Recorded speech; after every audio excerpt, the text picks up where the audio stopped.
Introduce the Last Oblation to our subscribers. Hola, we are the Last Oblation. We're a black and death metal band from Spain. We've been active since 2016. A few days ago, in September 2023, we released our third studio album called Æsir. I am Juanjo Perez. I am in charge of guitars, bass, songwriting, lyrics, as well as I am the producer and sound engineer for the band. Here, Riol. I'm in charge of all the orchestral elements you hear on the album, as well as some additional guitars, writing them and recording them. What's the story or significance behind the band name The Last Oblation? Honestly, there's not much of a story there, besides that it's a cool name and it fits our lyrical themes.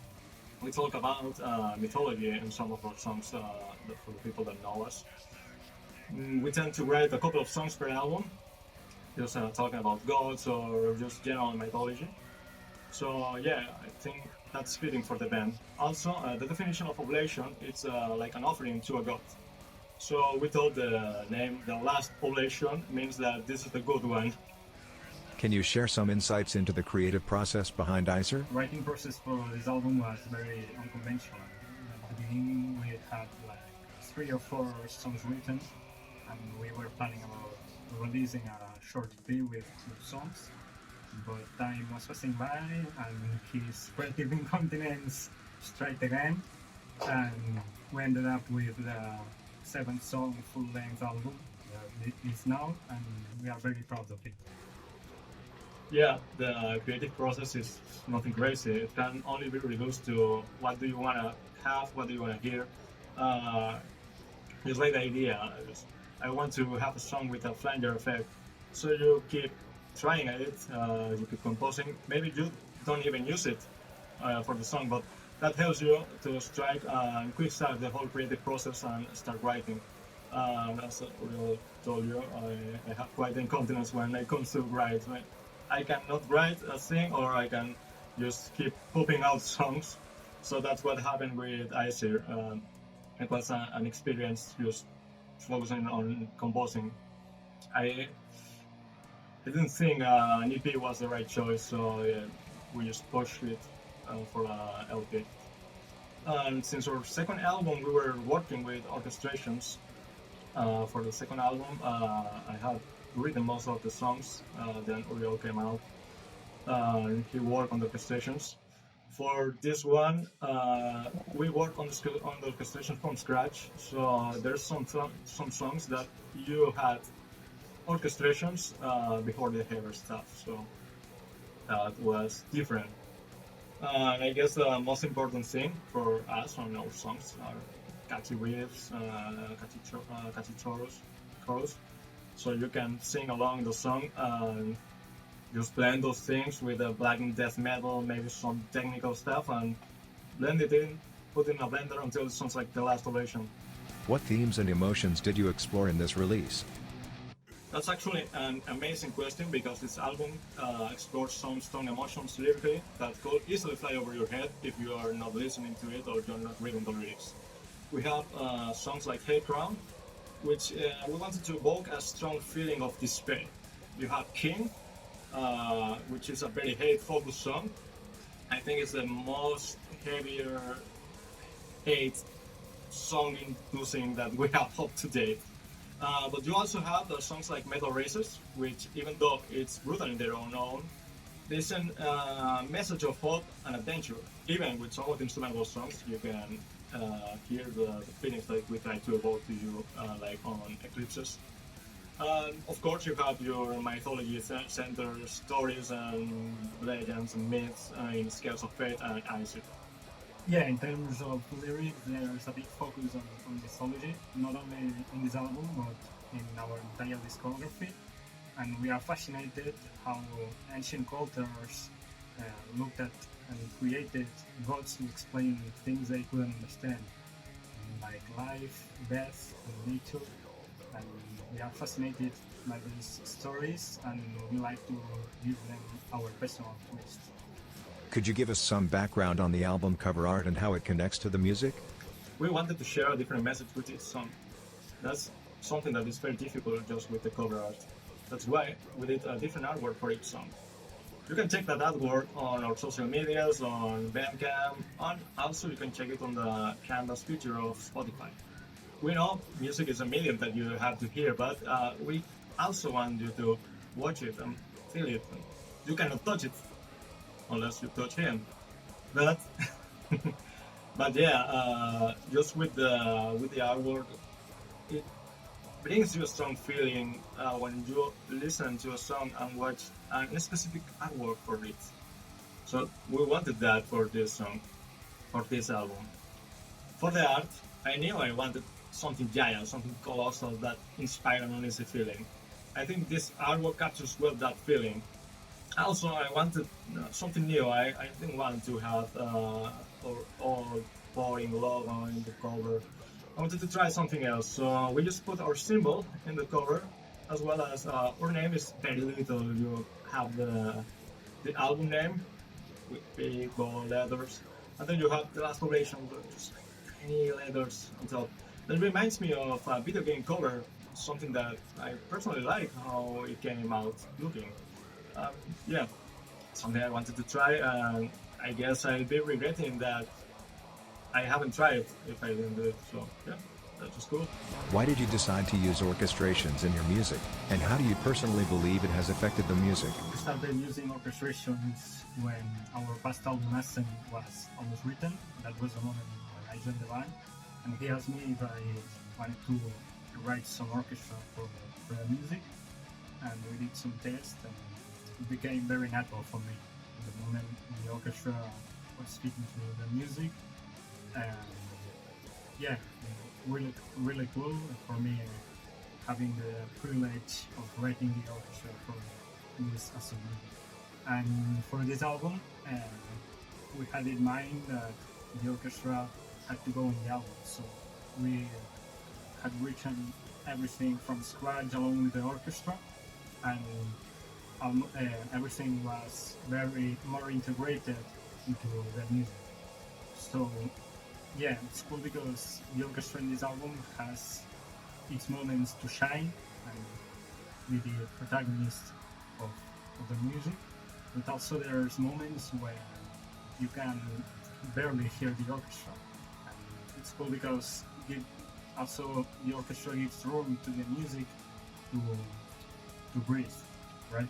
And not overwhelm it. So yeah, that's the history.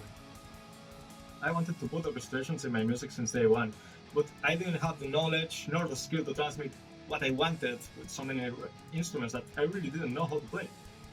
So that's when Uriel entered the game.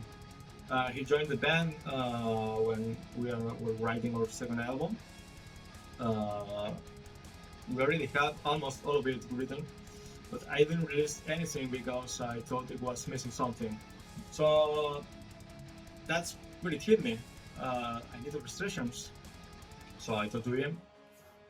He was very excited to do it. We made some tests, and really easily it fit the style. Just with some minor adjustments, it was already something very brutal. So we tried to put it on the songs. We felt that it was really good, and little by little, it started being a cornerstone to the style of the Last Oblation. So we kept it, and we still use it to this day. Even though on the new album, it has it's been a very different approach to orchestrations, because we even made some orchestrations before we made some of the brutal stuff. So you have songs like Eclipses, which has lots of orchestrations that we already did beforehand, and you also have Hate Ground. So yeah, I think you can really feel it on this album. In your opinion, is having a label deal crucial in today's music industry? I don't think so. Having a label can be very helpful, but by any means it's something really necessary. Today you can get your music heard almost in any way. You have lots of social media, you have YouTube, you have Spotify, Bandcamp. It's not like in the 80s that you need someone to distribute your tapes. No, everybody can hear you. So yeah, I don't think a label is something necessary nowadays. Yeah, I also think the same way. Having a legal deal is no longer crucial in the industry. Technology has advanced to the point where you can record yourself at home, having a professional quality, and spending as resources as possible. That is way for the small bands to grow. And yeah, we recorded ourselves. We are lucky to have one phone, and we took it further and we built our own studio, so we are able to produce our music with our own personal sound and seal, and also we can give help to those bands that doesn't have the knowledge to learn how the production or doesn't have the time, and they want to record themselves, and yeah, we can get them support, and yeah, that's great. It's a win-win for us. When did you first start listening to death metal, and what led you to discover and become a fan of the genre? Since I was an 11-year-old brat, I fell in love with some death metal and extreme music as a whole. I was introduced to the more extreme subgenre through some melodic death metal bands like Kalma, Children of Bodom, In Flames. From that point on, it just as a matter of going further and listen to heavier bands, well, heavier, everybody has their own opinion, but heavy bands like Dying Fetus, Cannibal Corpse, Vader. So at that point, started to new bands like Necrophagy and something more on the technical death metal spectrum. So I kept listening to technical death metal for a while, but I went back to listen my regular bands like Children of Bodom, all of those melodic death metal on daily basis. I really like the more softer side of death metal too. Yeah. I also started with Children of Bodom too. I think it's a must in your timeline, your life. It humbles you. And some years after that, I got into Vulpets, and that kicked me into the death metal genre, discovering bands like Cannibal Corpse, Dying Fetus, Death, and some brutal stuff there. And yeah, after that, I went to the technical side of death metal, Necrophagist, Archspire, Beyond Creation, very bands there. And after that, I went to the technical death metal side of the music, with the bands like Necrophagist, Archspire, Beyond Creation. And yeah, I like to discover the music and all the subgenres we have. Not only with metal, but with all the music. I also listen to bossa nova, jazz, sometimes even tango. But we were talking about death metal, right? If you could change one thing about the music industry, what would it be? I would really like an idyllic world with equal opportunities for all the music to be heard. For years, it seems that music was a race for the bands, and the band that blow more money at it win. So yeah, in my opinion, I want an equal opportunity in music industry where everybody can be heard the same, no matter if you spend lots of money with paying to be an author or paying a promoter to just shop your music everywhere. Just my ideal world for that. Yes, I think it should be more opportunities and environments for small bands to grow. We reached to the point where bigger bands are eclipsing new coming bands and all the small bands. And yeah, that bigger bands, they work hard, they obviously reserve their recognition, and these bands deserve their success, but there should be more spaces for new blood to come and to not lose any genre because there's no more bands or people who listen to those bands. And yes, what to say, I mean, it doesn't help having to pay a fee to play at a festival at 15 a.m. or something like that. sucks a lot, and yeah, more spaces for small ones to grow. Have you encountered any memorable epic fails during live performances? Sadly, nothing epic with the Last Oblation. Just your regular live performance issues like your wireless device battery dying on you, you stomping on a pedal that you shouldn't have stomped in middle of a lead. Uh, yes, it's things that keep happening to me every gig and will continue happening. Lucky for me, people don't tend to notice if I just put the delay on some parts. So yeah, people don't care. They just get banging. But yeah, I feel those things and it's shameful for me. Yeah, not live, but in the rehearsals also, we also make fun. We always make fun because Juanjo also messes up the solo part. Are there any recent music or movies that have deeply impressed you? Well, it is not a recent album, but I think it's the one that impressed me the most of the recent releases yes, latest years. It was Relentless Mutation by Archspire. I think it's an amazing album, a very high leap on their career. I've been hearing them for years, but when that album came out, I felt like a kid discovering technical death metal or a genre for the first time. It was super good, super fresh, nice lyrics, nice music, amazing production. I really love it. I listened to it when I was just recording our first album, Anterwinam. I was like, fuck my life, I want to sound like that, but I was already recording, I couldn't. I don't think I could sound like those guys, either way. Scarce Symmetry, The Singularity, very great album, by his recommendation. And yeah, the guitar playing on this album is fucking awesome. You have a lot of technical stuff going on, but also the guitar playing has a lot of feeling, right? And this is a very hard combination to find. Guitar player that has feeling and technicality combined. It blows my fucking mind. Catholic Decapitation, Oversight, fucking awesome album with catchy riff, but also stonking fucking death metal. And yeah, I'll say Snarky Puppet, Empire Center. Some jazz shit that I also see. In terms of movies, not a recent one, but I'll mention Oldboy, a very gory, twisted, raw Korean movie that is metal as fuck. And yeah, has a lot of plot twists. I love plot twists. And buried in video games, I'll say also Outlast, very scary game. I literally have to stop playing the game because I get scared as fuck, and because some random guy is trying to kill me, and yeah. Funny thing is that also happened to me on my Steam account.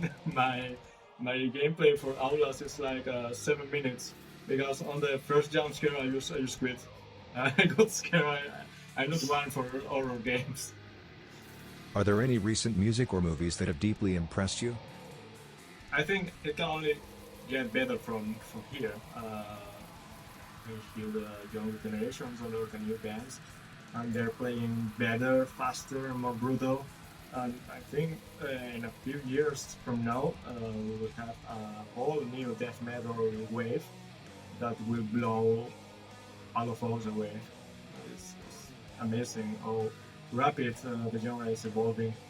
You can hear albums from 20 years, albums today, and yeah, we really evolved our sound, and I think it's here to stay. We'll be hearing good shit soon. Yeah, I think in the future death metal will be blended with all kinds of genres. It is evolving to a more progressive side somehow.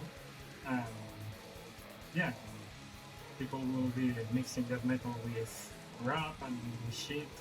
And yeah, pretty great to. Well, you have like Archspire with the rapping roles, so that could be like rap death metal. I know it's not, but I think it's very cool. But you also have your bands with lots of zeros, like E string 000, or more like D string 000. Can you describe the current death metal scene in Catalonia? To be fair, I don't think there is a bad level in Catalonia or in Spain in general. We have amazing musicians from lots of bands that can play as well, brutal. They know their stuff. But I think that like in the genre, especially in Catalonia or well, even in the whole country in Spain, it's like stuck in time. It's the same death metal, the same bands copying the style of X band. I want to sound like Behemoth. I want to sound like Cannibal Corpse. I want to make old school death metal like 40 years ago, and I don't want to improve on my sound. I don't want to do anything. I think it is really your call. If you want to do that, it's okay. But if you are just imitating someone else's style or just doing some shit that you could have easily improved, but you don't want to, I think we are going to be stuck for a long time. Also, people's attitudes and sense of superiority don't make it approachable for newer generations to start a band and start playing with them.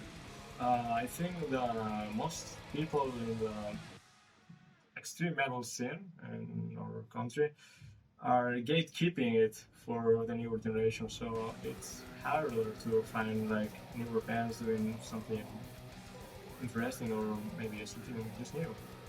But I'm really into that. I try to hear every album that we produce in Catalonia to see what's new, what's cooking. And yeah, so far I heard some great things, but there are some others that it's such a shame that we are stuck in time.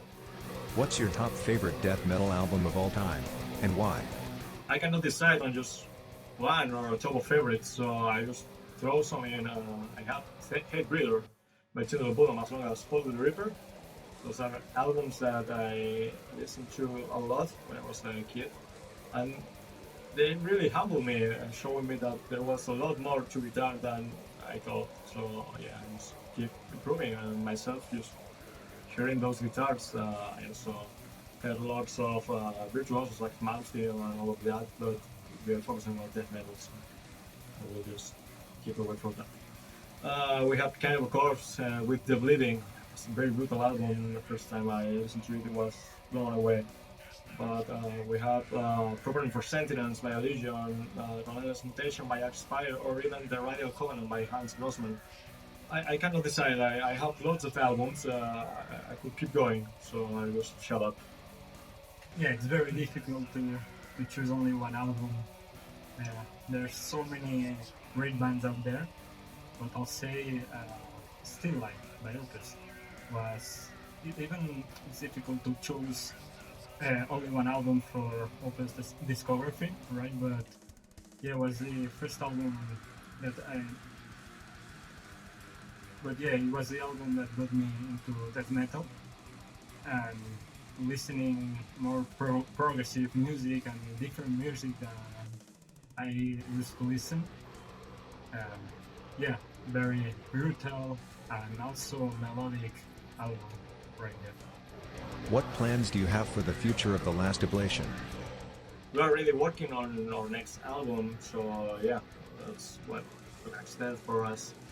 We will continue working, learning new things, offering you the best experience, and just doing things without being scared of just investigating new sounds or new things. I just don't want to regret not doing something that I want to do because someone told me, oh no, you shouldn't do that. You know, I really want to try things out, and if I listen to anyone, I wouldn't be making music. So yeah, just improve, make new shit, bring it to you. Yeah, that's right. We want to explore new musical boundaries and also push ourselves to new limits, keep doing our shit, and yeah, that's it basically. Any message for death metal promotion channel subscribers? Thank you very much for your time and for listening to our album and this interview. We had a blast answering death metal promotions questions, and we hope you learned a thing or two about our band. If you have your own questions, do not hesitate to put it on the comments. So we'll just answer it for you. I don't know. You can ask me what brand of shampoo I use. Anything, I just answer it. Also, thanks to Death Metal Promotion for the work they do and for letting us premiere our album on their main channel. They are the true heroes of death metal, you know? So make sure you subscribe to my channel too. Yeah, thanks a lot to Last Metal Promotion. As Rafa said, they are true fucking heroes. Yeah, thanks for hosting this. And it's a real pleasure to be here with you. I will share that fucking album with it. And yeah, you keep doing your shit. So if you enjoyed this one, it can only get so better. So stay tuned and listen to Æsir.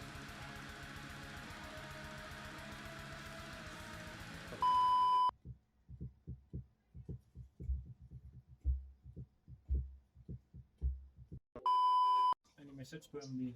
Fuck you. Go on. Should I any message? Even with some of the instrumentals, even with some of the instrumentals,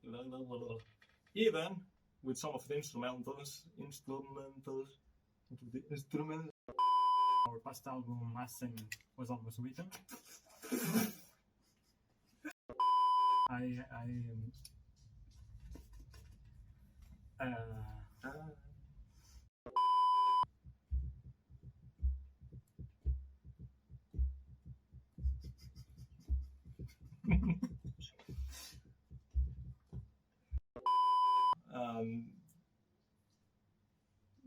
me quedo en blanco.